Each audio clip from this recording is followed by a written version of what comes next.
Subject है English grammar और title आपको दिया गया है डायरेक्ट एंड इनडायरेक्ट स्पीच। देखिए, डायरेक्ट स्पीच जो हम आमने सामने बात करते हैं वो डायरेक्ट स्पीच कही जाती है, और इनडायरेक्ट स्पीच किसी के द्वारा कही हुई बात को किसी अन्य व्यक्ति को बताना इनडायरेक्ट स्पीच कही जाती है। अब डायरेक्ट स्पीच के दो भाग होते हैं। पहले भाग को रिपोर्टेड वर्ब, दूसरे भाग को रिपोर्टेड स्पीच कहते हैं। जैसे यहां पर राम सेड टू मी, ये रिपोर्टेड वर्ब है, और दूसरा भाग you have completed your verb, ये रिपोर्टेड स्पीच है। अब इसको एक में मिलाना इनडायरेक्ट स्पीच कहा जाता है। तो यहां पर कुछ रूल्स हैं, लिखा भी है rules for changing direct to indirect speech, अर्थात डायरेक्ट से इनडायरेक्ट स्पीच बदलते समय हमें किन नियमों का पालन करना चाहिए वो यहाँ पर आपको बता रहे हैं। तो आपका रूल नंबर फर्स्ट बताता है सेज टू।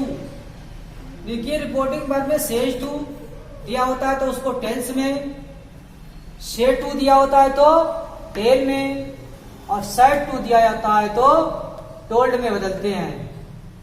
ये आपका पहला रूल्स हो गया। दूसरा रूल्स, अब आपका जो डायरेक्ट स्पीच में कामाज दिए होंगे उन कामाज को हटाकर दैट का प्रयोग करते हैं। अब आता है रूल नंबर आपका थर्ड, यदि रिपोर्टिंग वर्ब, ये वाला टेंस जो है वर्ब है का टेंस प्रेजेंट या फ्यूचर में होता है। प्रेजेंट या फ्यूचर में जब होगा जब यहाँ पे सेज टू और विल से लगा होगा तो प्रेजेंट टेंस होगा, और विल से लगा होगा तो फ्यूचर टेंस होता है तो रिपोर्टिंग स्पीच के टेंस में, अकाल वाले टेंस में कोई भी परिवर्तन नहीं करते हैं। For example, Radha says to से पता चल गया कि ये रिपोर्टिंग वर्ब का टेंस प्रेजेंट है, और कामा मटर कामा सी रीड्स अ बुक, अर्थात जब हमारा रिपोर्टिंग वर्ब का टेंस प्रेजेंट में है तो इधर वाला टेंस परिवर्तित नहीं होगा, और सेज टू की जगह क्या लिख दिया जाएगा, टेंस। तो हो गया राधा टेंस यू, कामा हटाकर दैट लगा दिया। इस टेंस में परिवर्तन नहीं किया जाएगा, अर्थात सी रीड्स द बुक ही रहेगा। ये प्रेजेंट इंडेफिनिट था, ये भी प्रेजेंट इंडेफिनिट था। अब आता है इसका अपोजिट थी rule number 4।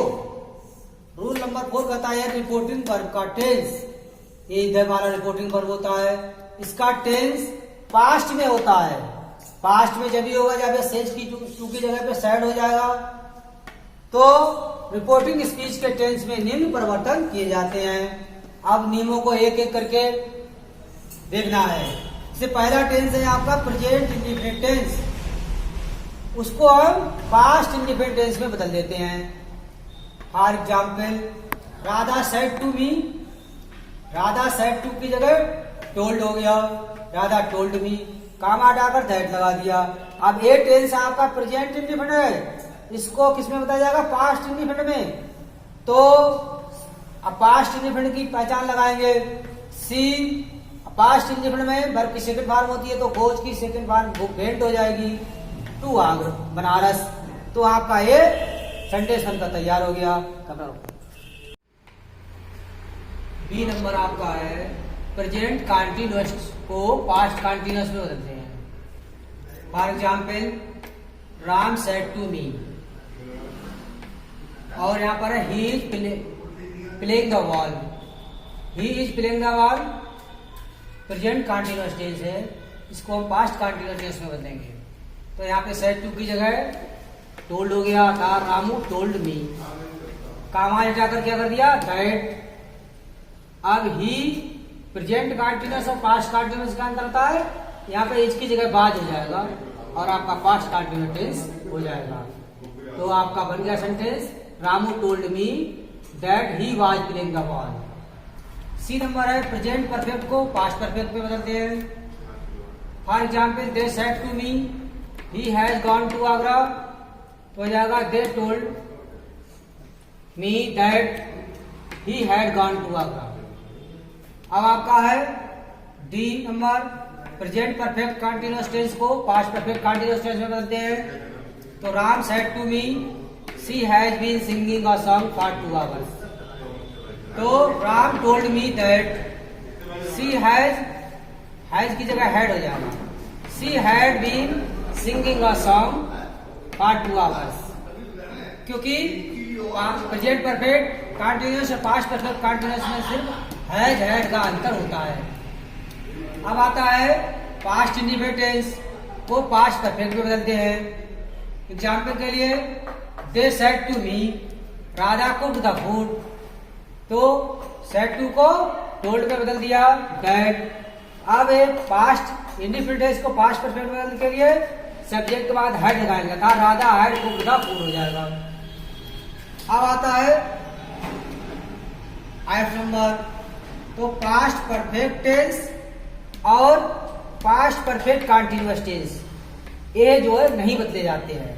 For example he said to me he had sold the car, तो यहाँ पे पास्ट परफेक्ट है, इसको नहीं बदलेंगे।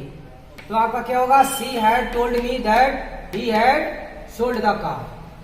अब आता है आपका अगला फ्यूचर टेंस।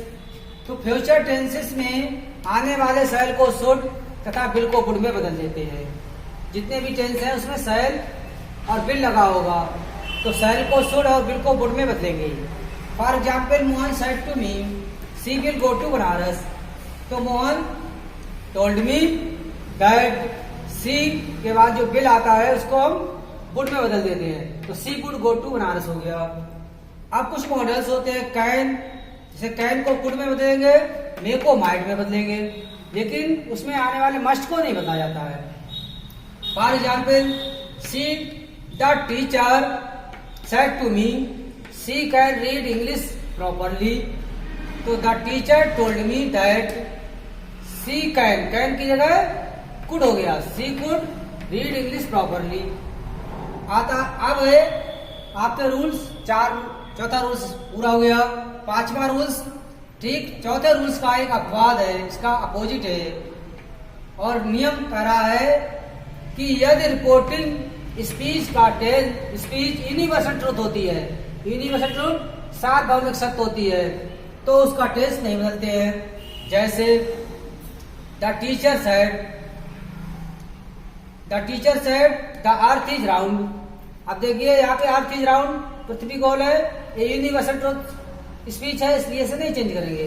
तो the teacher said the earth is round, हाँ तो ये आपका चेंज हो गया। अब यहाँ पे देखिए सेड के बाद टू नहीं था, तो हमने टोल्ड नहीं किया, सेड ही रहने दिया, ये भी बात ध्यान रखने की है। अब आपके कुछ और भी नियम है, वो अगली वीडियो में आपको दिखाए जाएंगे।